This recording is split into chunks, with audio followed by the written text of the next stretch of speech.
No, we don't.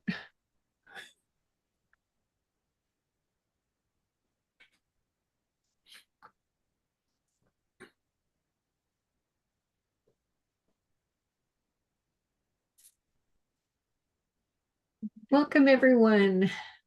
I don't see recording. It's JacQueline with intuitionpower.com and with my guest, Stuart Elliott from Guilin, China. I'm calling in from Reno, Nevada. Welcome. It's good to be here again. And I don't know what the weather's like your side of the world, but here it's lovely and warm. It is unseasonably dry. We need Hmm. water, and here in Reno, in 45-minute drive to Lake Tahoe, um, it's getting down here around freezing the last few nights, and it's been getting up to like 44, 45 degrees, both here and in Tahoe. So the skiers up there are going nuts because like they want Not snow. snow, and Yeah. we like the snowpack. So we get the water. So it's been different so far, but time is flying, right? Definitely. I mean, we're 2 weeks into January, and I'm curious how many people have given up on their New Year's resolutions already. Or haven't even set them yet. I played a Well, yeah. game. Yeah, I played a game called the Transformation Game. I want to do a plug for that game.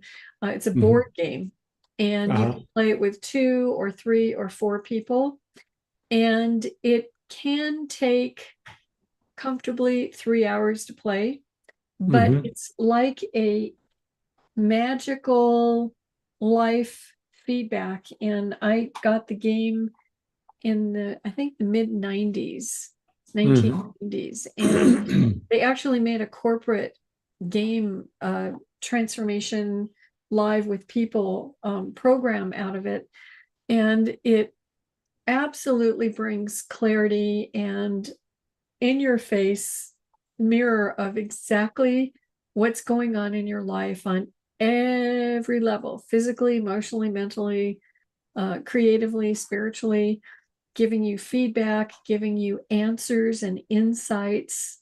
And it's pretty profound. So we ended up, um, people didn't quite understand. I said it's the game is from 1 to 4 Sunday, and RSVP mandatory. First in gets it. Somehow we ended up with 5 of us, not 4. Somebody showed up, didn't RSVP, and I didn't feel right about kicking them out after they got here. And then Hmm. we started like an hour after because everybody got here really late. So it's like, okay, so we have an hour less to play the game. That's disappointing. And we have an extra player, which is going to take longer, which means it's almost like doing a third of the game. So much for that plan. Um, Hmm. I and what was funny is there's a deck of angel cards, and Hmm. you do a meditation and on what your theme is, what you want insights or confirmation about, and then you start picking cards, and you put the card out of like 4 different decks, with different things on them, and you have the envelope that's your personal unconscious, and you stick the cards in your personal unconscious envelope, or depending on where you land on the board, you pick cards. So the first card that I picked to be the angel overlooking my entire process was called the angel of surrender. Telling you something Here there, telling I'm you just trying something. I'm trying to control this thing. Like I know I've played this game like at least 50 times, and I Hmm. and I really want to get some insights. And it was on January 11th, 111, which is an alignment. And I thought, and then everybody showed up almost an hour late, and then they had to learn what the game was, and then all the stuff was happening. So perhaps And then, this surrender is way beyond the game and oh, into your the whole whole life. the whole game is way beyond the game. It's it is like getting an intense tarot reading from an absolute expert. It's magical, mystical, and so the little time we had to get through it, I did get a stack of insights from it, but I just thought that was really Well, if it's you a meaningful card to open up with after all the stuff that went on before, isn't it? right, right. So anyway, surrender. And I really had trouble. I was going like, come on, let's like roll the dice. Well, because I know what the game does for people. Hmm. And I wanted everybody to get the most out of it, including Yeah. myself. And it's like, oh, somebody brought a bag of stuff. Oh, I'll be in a couple minutes. I want to make this food tray for everybody. And I'm going, just drop the food, just get here and let's start the game. It's like, Yeah. no, I'll be there shortly. It's just a game. It's life. So, have you already had anything like that happen? I think those things happen quite regularly. I've never had it in that way, exact way, but yes. Yeah. So when you making plans and stuff happens, you Mhm. know, And people don't follow the plans that you've made for them without them realizing what the plan was. yeah, well, That could be a challenge. I kept thinking that they're losing out. They're going to get so much Yeah. insight. And then it's like, it's not my job to give them the insight if they're not ready for it. That Hmm. that's part of my challenge with people not contacting you to take advantage of the Hmm. offer that you have with giving them basically an hour of your expertise, Hmm. feedback, insight for free, and also with me taking the classes of empowerment, doing the intuition masterclass, starting to, if people want to deep dive into their past lives and really start to awaken their creativity, and get insights into relationships and patterns that they have and really break through quickly. There's it's when I look at a lot of the people that I know around the world, and especially in this country, in the US, that are exceptional, exceptional healers, teachers, trainers, coaches, uh, catalysts. And I'll talk to people and I'll give them, oh, I have somebody that's really, really good. And if you use my name, you'll get to the top of the list. And I'll follow up with them a couple months later. Oh, I forgot. Oh, I still have the same problem. And did you ever call that contact? Oh, no, I forgot. Oh, I got really busy. All these reasons and excuses. And people are suffering for no reason. I mean, except for the fact that I guess maybe they're just not ready. Well, that is part of the whole thing, isn't it? Person has to be ready to make the changes. I mean, there's that old adage, you can take a horse to water, but you can't make it drink. You can try to make them thirsty, though. Yeah, you can try, but perhaps they don't like that water. They've had it before. They want something else. Then go away. Yeah, Uh, but the person has to be ready to take advantage of whatever is offered to them. And they if they're have to not, show up. yeah, well, if they're not ready, they're not going to show up, are they? Well, You what if know, they show up and it's not ready? Like they I mean, show, like for if example, you've got a pain in your leg, quite often you won't go to see the doctor until the pain becomes so severe or the leg falls off. Then well, you're ready to have something done. But beforehand, oh, I'll do it later. Yeah, it's not that bad. It's okay, type of thing. And people are like that. Unfortunately, that is the nature of who we're working with. We're working with people, I hate to hear that actually. but it's true. And our job is to sow seeds as much as anything else. And when they germinate and the people are ready to make that change, then they will come to us. Or we have to find the right people and sow the seeds with the people who are not ready at that moment. Right.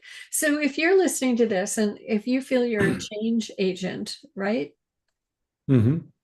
A catalyst for something, or if you have a dream or a desire, whether it be better relationship, better job, better income, better energy, better at a few things. Mm-hmm. Yeah. No, So you you add, want me to add some things? better Or what? you? Well, I mean, it is happier, better life, but what does that mean to the individual? I mean, if you look at the book, The Five Regrets of the Dying by Bronnie Ware, people carry these problems through to their deathbed. I mean, one of the most common ones was, I didn't realize I could choose to be happy. And they spent their whole life miserable, not knowing that they have the power to change it. I haven't read that book. I haven't heard. What's the name of it? Bronnie Ware, she did a blog post called The Five Regrets of the Dying.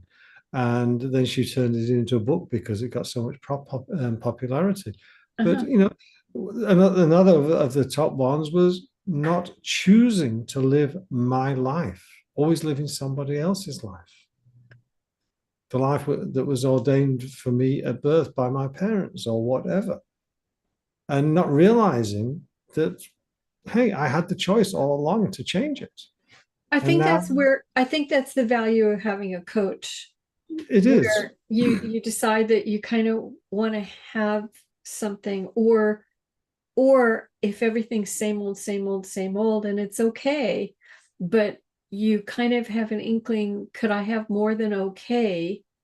Mhm, And to have a conversation. And for some people, maybe they can't, or they're not ready, or mhm, but if there's a inkling of maybe, of the possibility of a door opening, um, and you can't really even conceive of what that is, then, like with me, I do psychic readings, intuitive, mhm, call it whatever you want, clairvoyant, whatever.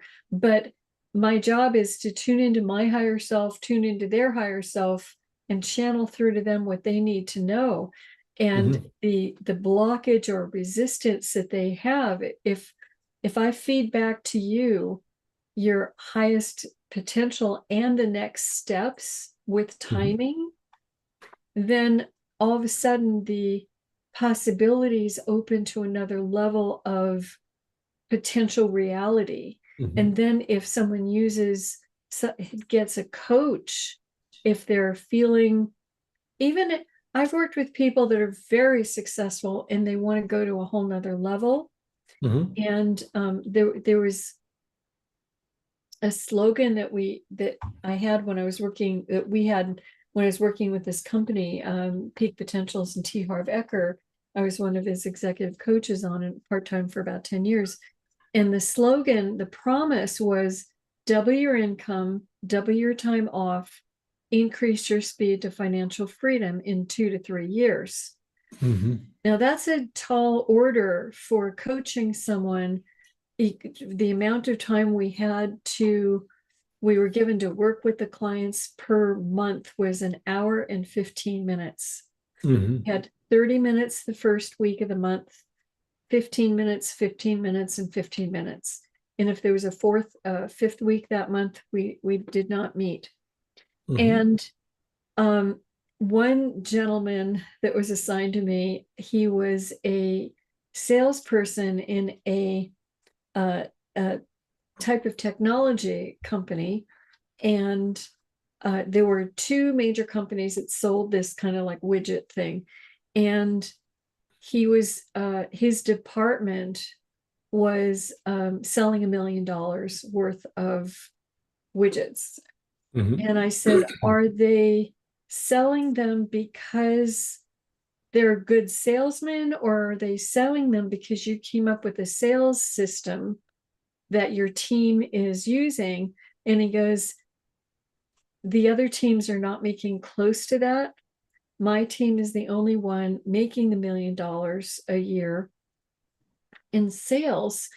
And it's because of the sales system that I have taught them. I said, Mhm. so technically you could stretch that, and I'd like to call you $1 million salesman, Mhm. because without that, that team that you have would not be doing that work. So the double your income, double your time off, increase your speed. When I said, what do you really want to be doing? And he said, I want to be a public speaker. And so he, within 3 weeks, he got an opportunity to give a talk, and he Mhm. took a couple vacation days. He went and he gave a talk, and it was a good showcase. And this other company wanted him, heard about him, and said, the competitive, and said, we want to, they basically said, get him. His Mhm. best friend was working over there, and he made a call, get him. And he was really loyal, but the offer was to double his income. And I said, hold on a second, before you accept that, um, what else is the offer? And he says, what do you mean? And I said, well, what about the speaking engagement thing? And he said, so we chatted with that. And the bottom line was, he ended up negotiating a job with the speaker company part-time, so he could travel 2 weeks out of the month and do speaking engagements for them. Mhm. And the negotiation ended up being, he got double his salary. He could work both jobs because he negotiated, he only had to work 2 weeks out of the month for the new company, because he figured he could get the same results for them. Mhm. And so he doubled his income, doubled his time off within like 4 months. And it took me working with him, because he still worked with me for a couple of years. It took me 3 years to pound into his brain, I am $1 million sales trainer. He couldn't step into that ownership of what he had created, even though he did it in two different companies. Yeah. And That is a big limiting factor for many, many people. There was not an a passage in Psycho-Cybernetics by Dr. Maxwell Maltz, and this was, in quite a few years that back. is such a And classic. Everybody needs to read that book, yeah, and Psycho-Cybernetics.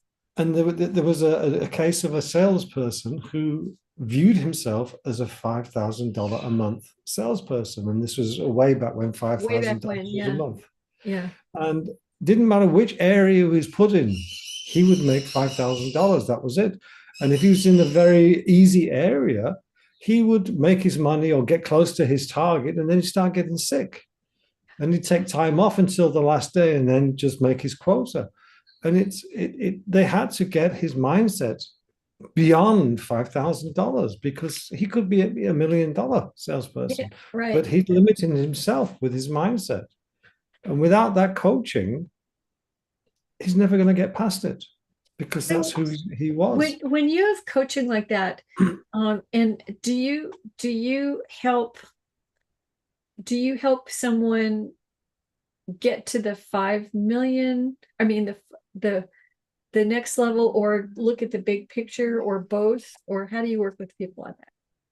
The first thing is to find out what their limitation is, how they view themselves, and then to reframe that. And one of the things is to get them to step into that new life. And through hypnosis, you can do that in, half an hour. You can get someone to spend a full day being that person, starting right from the crack of dawn when they wake up. And, what are they doing? What's the habits? See themselves in that. So they're reprogramming their mind as that successful person, whatever that is. And, one of the big challenges for a lot of leaders is they want to become here, but they don't see beyond there. So when they get to there, they become stuck. And then they got to try and justify why they're there because they haven't got a bigger vision. Without the vision, you don't get anywhere, do you? Uh, a few people do, but very Generally, yeah, generally yeah, speaking, yeah. right. Because it's that limitation. Can you hear those birds? I do. I hear lots of They're in the chirping. other room there. Probably say, come and join us. Sorry about Right. And that. that's kind of like the monkey mind, scatterbrain. Like you get these distractions a lot of most people Yeah. get distractions. But those distractions can even go away with mind training. Oh, yeah. And it doesn't take years and years and years and years, or it doesn't, I shouldn't say it doesn't. For a lot of people, it does. It doesn't have to take years and years and Yeah. years um, to, like, even in my 10-week course, it's done. You have the techniques and you have the practice. If you do the exercises over the 10 weeks, you have the Mhm. practice um, to nip it in the bud and to recognize and to know when to circumvent and how to do it Mhm. instantaneously. Yeah. So there's lots of techniques and lots of, even with, I'm sure you have some ways of helping them self perpetuate the continued process. Yeah. I mean, one of the things, as you mentioned, is to make them aware that it's happening and be able to circumvent it before it takes control. That's a big one because quite often people suddenly, oh no, there's that noise again, and I'm in control. I'm sorry, I'm being controlled by that noise, rather than, oh, it's starting. Let me just walk away, or whatever it is that they have to do to not let it happen. And I can hear the birds. It doesn't bother me, but Right, it I can might hear the bother the birds and listeners. it doesn't bother me, but some people watching this will Yeah, hear the birds and that's all they can think about. It's like, yeah. those birds, I can't like not. And that's um that the way you do anything is the way you do everything. If Mhm. you're listening to this still and you were disturbed or distracted by those birds chirping, that means in the rest of your life you've got other stuff um uh influencing you or Mhm. distracting you or causing unconscious stress. Where me, I just stay focused, calm, and I don't even hear it. It's just Yeah. like a background noise that doesn't bother me. Yeah, and here's something which a lot of people don't realize is that they are actually allowing that distraction to distract them. It without realizing they're allowing it because it's going to happen in life. Things are going to distract us, and you can either be directed by it or you can just say, okay, it's there, goodbye. And this is one of the challenges a lot of people have when they try and do meditations.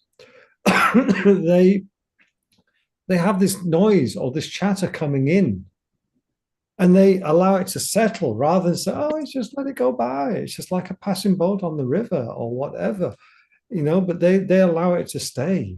And that distracts them from being able to meditate or do whatever. And that in itself is an art that we have to grow, and we can both help people with that. Right. So things can happen, but we're still focused on our path.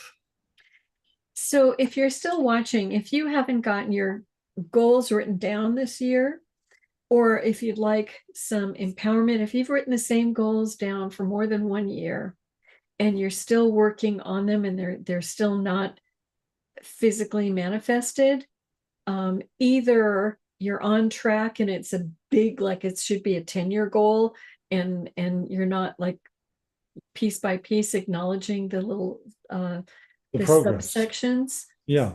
Then if if you haven't written them down or it's the same ones, then call either of us or both of us and Mm-hmm. let us help you shift that pattern once and for all. And it's pretty easy to, wouldn't you say it's easy to do? It's easy to do. However, to make that decision to make the call is not necessarily the easy thing to Who do. was it? There was a fabulous speaker. He's one of my favorite. He's passed on now, but he would always say, it's easy to do, and it's easy not to do. Yeah, and it's very, very Easy true. not to do it. Yeah. And I mean, the easiest things to do are the easiest things to put off yeah, because there's no imperative. It's so the easy. I can do it anytime. yeah. And yeah, so let's help each other, you Mhm. listening and us. Give us a call. Yeah. Stuart has free sessions. I have a short conversation that I have. I don't do a free reading per se, but I Mhm. give feedback, and oftentimes I'll give suggestions on where to go for help for free, or it like I might not be it. Here's where you go. I open my Rolodex and like here's a connection. Mhm. So to connect with Stuart, go to coachstuart.com, spelled as Mhm. Stu Art, A-R-T, and it's Stuart Elliott. And um, me, intuitionpower.com, and send me a message on Facebook, JQ JacQueline, spelt like is written down on the window. And Happy New Year. Don't waste time. We don't have time anymore, the luxury to waste time. You don't Mhm. know what you don't know. And by working with someone who's an expert like Stuart or myself, we can help draw back some curtains and help you really get some juicy, good stuff. Mhm. Yeah, and this, you're saying don't waste time. This is what's so meaningful in the Bronnie Ware's Five Regrets of the Dying. Don't be one of those people in the last days of your life, looking back on your life with regret. When I was about 17, 18, I had that message given to me. I'd just been on holiday in the beginning of May, and I walked into the pub one evening and I was suntanned because, not many people in the UK at that time were suntanned. It was still too cold. And this old guy, he just stopped. He was about 70, 75, and he was part of the fixtures and fittings of the bar. He just stopped and he just stared at me and he said, lad, he said, that's looking mighty brown. Where's that What? been? He said, What? you're looking very brown. I mean, I've just reenacted it, but Okay. Couldn't you've got a understand the suntan. accent. Where have you been? Uh-huh. I said, "No, I've just been to Morocco." And then he just looked inside and his eyes went so wistful. And basically, he said he wished he could have done that when he was my age. He was at that age, 70 odd, looking back with regret. Uh-huh. And I said to myself, thank you. That's the best lesson I've ever had in my life. No way am I going to be your age looking back with regret on my life. And yet so many people do. So you can make that change anytime. Right. And it's Now never is the too best late. time. And the sooner you do it, the better it is. Yeah, now is the best time. And if not Right. now, a moment later. Well, now is the only time. There is Yeah, no now. yeah. So, even if you're 50, even if you're 60, even if you're 70, you can still make that change. I Right. mean, who was it? Grandma Moses, the famous painter. She started painting at 78. Why did she start? Because she had arthritis and she couldn't do her embroidery. So she started painting and she lived to 100 years old or over 100 years old and was a world famous painter. Wow. I love that story. It's beautiful. I mean, just look up Grandma Moses on Google. And she met, a couple of the presidents of the states and different countries. And, she did some phenomenal paintings. She'd never picked a brush up beforehand in her life. It's never too late. I knew a young man that did that. He had a dream. He woke up. He was in his, I think he was like 32 years old. He woke up. He got compelled to go to an art store. He Mhm. never studied art, had interest in art. He couldn't not go. And he bought a canvas and he bought oil paints and he asked the people, how do you do this and that?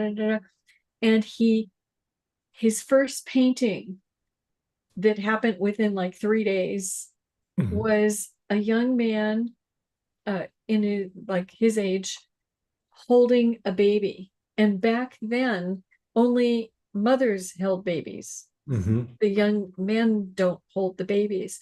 He No. sold that painting to Johnson and Johnson baby. It became like he became an instant famous Hmm. artist. And he said I met him about 8 years later, and he was very, very prolific artist. And he says, it's almost like there's a door Hmm. that I have to lean up against, because if I relax and let go, so many ideas come flooding in. He says Hmm. I have to kind of lean into it and stop them, because there's so many Hmm. ideas and innovations and things that I can't. So something happened, and he wasn't a meditator or anything. It's just like all of a sudden, pop, And it it hit, yeah. happened. Hmm. And what's happening on the planet right now is things like that are going to start happening for people. Hmm. Creativity is going to like get activated. And if you don't know or have someone around you to support you in applying that and using the energy, too many people will probably be like trying to hold it back, or logically, oh, I can't be a painter, or I can't do this, or I can't do that. And even though it's coming in, so he was able to just go with that flow and allow it. So again, check in with Stuart, let him help you to get into that allowing and discovery and empowered flow, or let me work with you. And happy new year. Yeah, and you can make the rest of your life the best part of your life ever just by taking that first step. Yeah. So have a really good week. And we're coming up to close to the 17th of February, which is the Lunar New Year, Chinese New Yeah, Year. that's going to be the year of the fire horse, and that's horses have a lot of spirit, a lot of fire, a lot of freedom. So add a bit fire to it. It's going to be an interesting year, and it So can move fast. get ready now. The best way to get ready, have a session with me or with Stuart or with both Yeah. of us, and be prepared. So, Mhm. Stuart, thanks for joining me today. It's my And pleasure as hopefully always. we'll see you next week.